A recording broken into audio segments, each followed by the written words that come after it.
Narito na ang mga trending na kwento sa mundo ng social media. Pasahero na nagparaya ng upuan sa isang bata sa MRT, inagawan umano ng pwesto ng kapwa pasahero. Foreigner pinusuan online matapos makisali sa luksong baka sa Luneta Park. Babae patay matapos tuklawin ng king cobra sa isang picnic sa Cotabato nitong bagong taon. Bluefin tuna na ipinasubasta sa Japan noong New Year nabili sa halagang $3.24 million. Pagpapalit ng email address ng hindi nawawala ang mga data, posible na. Post ng content creator na si Donaline Bartolome, 3 taon na ang nakalipas, muling nag-viral. Trailer ng historical thriller na Sisa inilabas na. At Katrina Halili muling nag-alablak Darna para sa kanyang 40th birthday.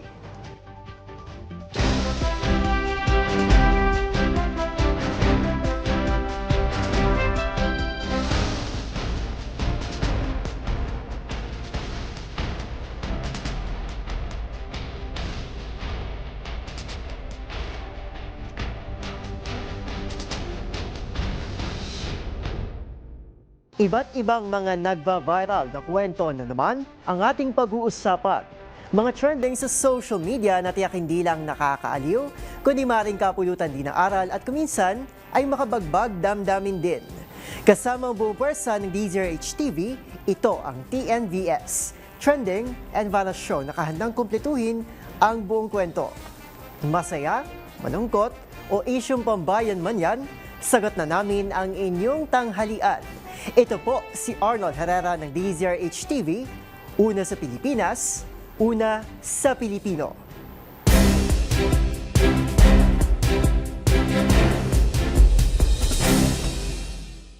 Para sa ating unang trending story ngayong tanghali, sa masalimuot na estado ng ating pampublikong transportasyon, hindi maiwasang mag-init ang ulo ng ilan sa atin habang bumabiyahe.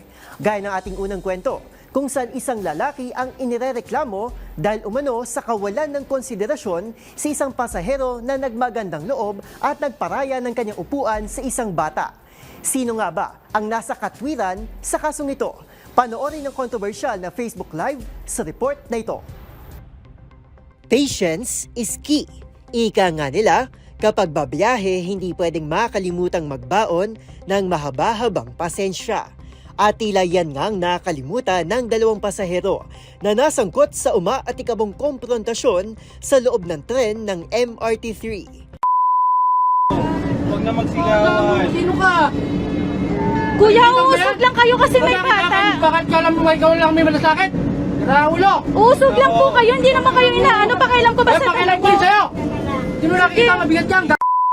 Sa Facebook Live video nakuha ng netizen na si Shana Gomez, isang araw bago ang bisperas ng bagong taon, makikitang uploader na nakikipagtalo sa isang lalaki na nakaupo, bitbit ang kanyang backpack at maleta. Nag-ugat ang kanilang pagtatalo nang iparaya ni Shana ang kanyang upuan sa isang bata. Ang pasahero umusod sa pwesto ng babae at nakipagmatigasan umano sa kabila ng pakiusap ng uploader na umusod ng bahagya para makaupo siyang muli. Dito na siya pinagsisigawan ng lalaki. Si Raulo ka. Ikaw yung sira ulo. Hindi mo nakikita ka lang magaang yan. Pakailan ko sa dala mo. Wala rin ako pakialam sa'yo. Gayunman, makikita sa video ang bakanting espasyo sana sa tabi ng inirereklamong pasahero. Ngunit naharangan ng kanyang maleta kaya't hindi na ito maupuan. Bago pa man ng Facebook Live, sinabi raw nito na sa kabila na lang maupo ang bata. Depensa naman ng uploader. Kaya nga raw nito pinaupo ang bata dahil nahihirapan itong bumalanse. At hindi naman daw niya pinapalis ang lalaki. Ayan. Tigil niyo na ho. May mga tao nakakahiga o. Makapal yung mukha nito eh. Ikaw yun, kuya. Ikaw yun. Ikaw yun, kuya. Ikaw yung sira ulo. Pasko, magbabagong taon, hindi kayo mag-ano. Respeto na lang ho sa mga... May respeto na lang ho sa mga nakasakay din. Isang pasahero naman ang madidinig na sinubukang umawat sa sigawan ni Shana at ng lalaking pasahero. Hati naman ang opinyon ng mga netizen sa nangyaring komprontasyon. Para kay Christine, wala na sanang naging problema kung pinairal na lamang ng lalaki ang konsiderasyon at pag-unawa. Ayon naman kay Rudy, nasa pampublikong sasakyan ng uploader at hindi sa lahat ng pagkakataon ay pwede nilang sabihin na sila ay sinasamantala. Para naman kay Jasmine, Si Shana na lang daw sanang nagbigay ng konsiderasyon, lalo't malinaw naman na mabigat ang maletang dala ng lalaki. Kung tutuusin nga raw, ang uploader pa ang posibleng nalagay sa mali ng videohan nitong lalaki ng walang pahintulot. Para sa DZRH TV, ito si Arnold Herrera. Una sa Pilipinas, una sa Pilipino.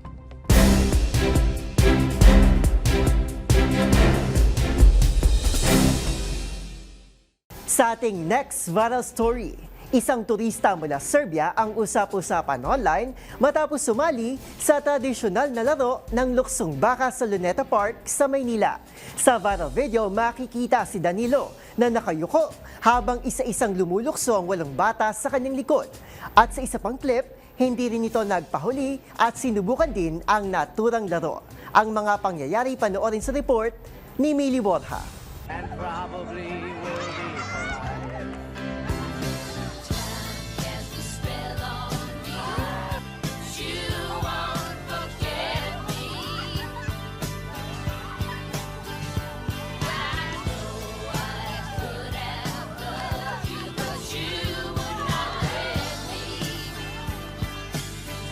Isang turista mula Serbia na kinilalang si Danilo ang nakisali sa tradisyonal na laro ng mga bata ng luksong baka sa Luneta Park sa Maynila. Ipinakita sa video na kuha ni Sara Berkanin na ang foreigner ay nakayuko para sa proteksyon habang isa-isang lumulukso ang mga bata sa kanyang likod. May 8 batang makikita na lumulukso at sumusuporta sa kanilang bigat sa likod ni Danilo. Sa isa pang clip, si Danilo naman ang nakilukso sa isang batang nakaitim na shirt na nagpalakas ng sigaw ng mga bata. Ang video sa TikTok umabot na ng halos 500,000 views, 50,000 likes, at 400 comments. Para sa DZRH TV, ito si Millie Borja, una sa Pilipinas, una sa Pilipino.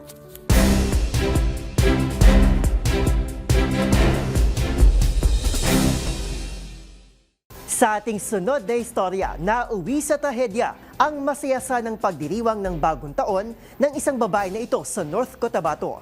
Natuklaw kasi ito ng ahas na king cobra sa gitna ng kanilang outing. Ang buong kwento tutukan sa report ni Rovic Manuel. Ang masayasa ng pagsalubong sa bagong taon ay nauwi pa sa trahedya.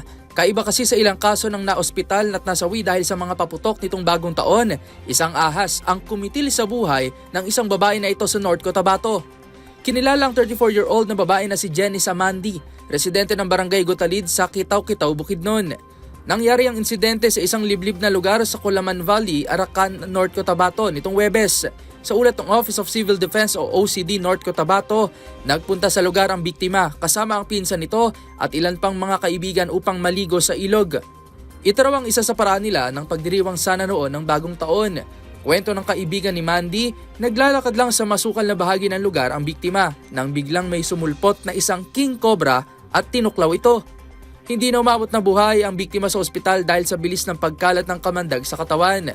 Nabatid rin na 4 na oras ang layo ng lokasyon ng ilog sa ospital na pinagdalhan dito. Samantala sa takot naman at galit ng ilang mga naliligo pa doon at nakasaksi, nahuli at napatay nila ang ahas. Sa ngayon, nakalagak na ang labi ni Mandy sa pamilya nito. Paalala rin ng Department of Environment and Natural Resources o DENR, palaging unahin ang sariling kaligtasan sakaling makakita ng king cobra at agad na makipag-ugnayan sa otoridad. Para sa DZRH TV, ito si Rovic Manuel, una sa Pilipinas, una sa Pilipino.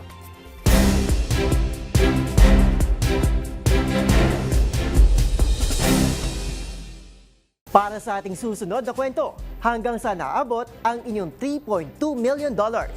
Para sa isang sikat na Japanese sushi restaurant, ito ay napunta si isang malaking tuna. Sa halaga kasing higit $3 milyong ay nabili niya ang isang bluefin tuna na siyang pinakamahal na naibenta sa isinagawang New Year's auction sa kilalang fish market sa kanilang bansa. Ang buong detalye ihahatid ni Dustin Bayog.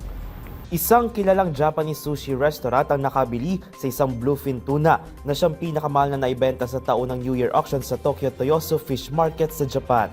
Tumitibang na 243 kilos, nabili ng Kiyomura Corporation na siyang operator ng sushi restaurant chain na Sushi Janmai ang tuna sa halagang 510 milyon yen. Ito ay katumbas ng $3.24 million o mahigit 191 milyon pesos. Agad namang pinamahagi ang parte ng naturang tuna sa lahat ng resto na hawak nito, kung saan pagtitiyak ni Chief Kiyoshi Kimura ay same price itong ibebenta sa mga customer. Para sa DZRH TV, ito si Dustin Bayog. Una sa Pilipinas, una sa Pilipino.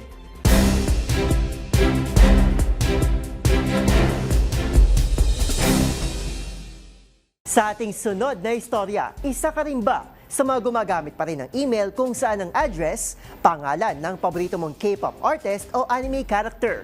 O baka naman call sign ninyo ng inyong kasintahan, nickname na hindi mo na ginagamit o iba pang cringe na pangalan? Kung oo, tiyak nahihiya ka sa tuwing hinihingi ang email address mo pero nangihinayang ka naman na gumawa ng bago dahil nandoon lahat ng impormasyon na iyong kailangan. Ngayong 2026, nako, hindi na problema yan.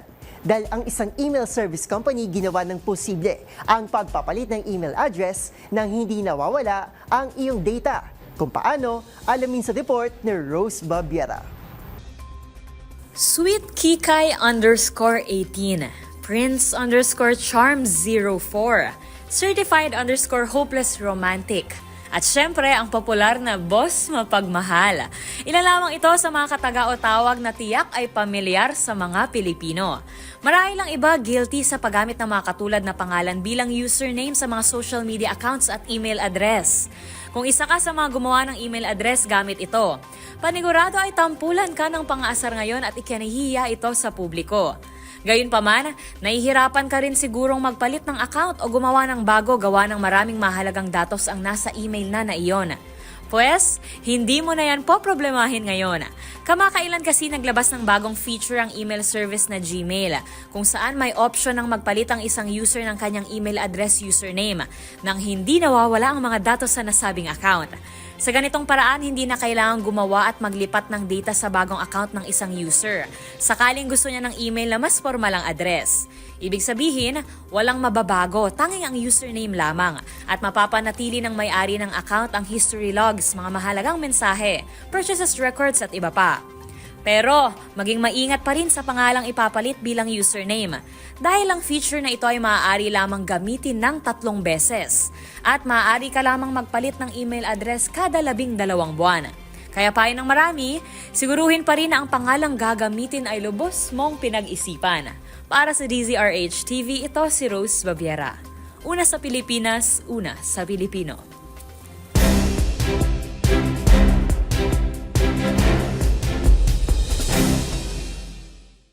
Sa ating susunod na kwento, muli na namang naging ingay sa social media ang pangalan ng online content creator na si Donaline Bartolome. Matapos muling mahalungkat ng mga netizen, ang post nito 3 taon nang nakalilipas. At yan nga, ang may bakit may sa dahil Monday na post ng content creator matapos ang hirit sa unang Lunes ng taon kung saan balik normal na ulit matapos ang mahabang holiday season. Kung ano-ano nga bang naging hirit ng mga netizen, tingnan sa report ni James Galange. Muli na namang umugong sa social media ang post ng online content creator na si Donaline Bartolome noong 2023 patungkol sa muling pagbabalik klase at trabaho matapos ang holiday season. Sa post kasi ng vlogger ay dito kinuwesto niya ang mga umano'y malungkot na sentimiento ng mga netizen na nabitin sa bakasyon o tinatamad pang bumalik sa realidad. Anya, imbis na maging malungkot ay dapat maging masaya ang mga tao na bumalik sa kanilang gawain, lalo na sa unang araw ng pasukan, bagay na laging isa sa kanyang mga pamahiin bilang pagpapakita raw umano ng pasasalamat na may trabaho pa siyang babalikan sa panibagong taon. Bagay naman na binatikos noon at muli namang binuhay ngayon ng mga netizen dahil sineryoso raw umano ng vlogger ang humor lamang ng mga tao. Kung saan, muli na namang binansagan ng vlogger bilang santo na patron raw umano ng mga masisipag na manggagawa. Mayroon pa nga na ginawan pa ng stampita o yung prayer card na siyang kinaaliwan online. Marami naman na nagpahayag ng kanilang saloobin kung saan may ibang biro at may ilan naman ay mensahe para mismo kay Donaline. Samantala, masaya namang sinalubong ni Donaline kasama ng kanyang nobyo na si Miguel de Guzman ang 2026 habang sumasayaw sa gitna at ganda ng fireworks display. Para sa DZRH TV, ito si James Galange, una sa Pilipinas, una sa Pilipino.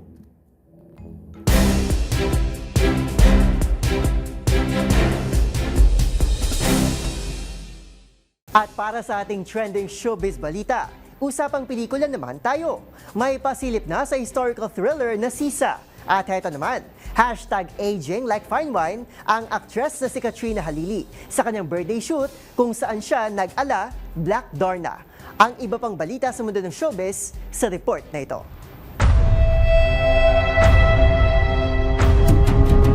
Usahan ang dalamating ito.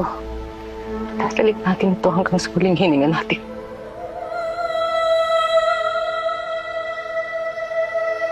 Inilabas na ang official trailer ng pelikulang Sisa mula sa direksyon ni June Robles Lana. Ang historical thriller pinagbibidahan ng batikang aktres na si Hilda Coronel kasama sina Eugene Domingo at Jenica Garcia. Mapapanood ang Sisa sa mga sinihan sa 4 ng Marso.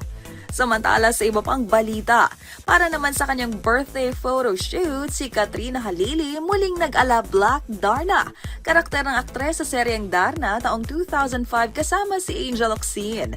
Kasabay naman ang mga komento ng pagbati para sa 40th birthday na aktres ng fans, walang kupas at best kontrabida.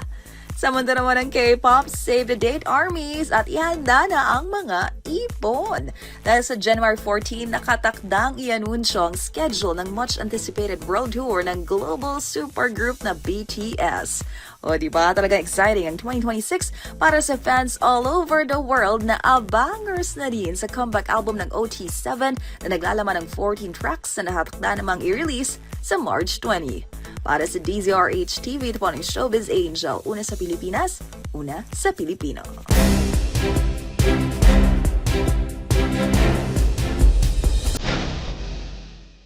At yan ang mga kwentong kinagiliwan, pinusuan na gumawa ng ingay sa social media.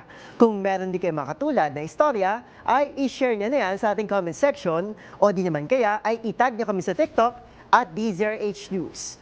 Maraming salamat po sa inyong patuloy na pagtangkilik sa ating programa.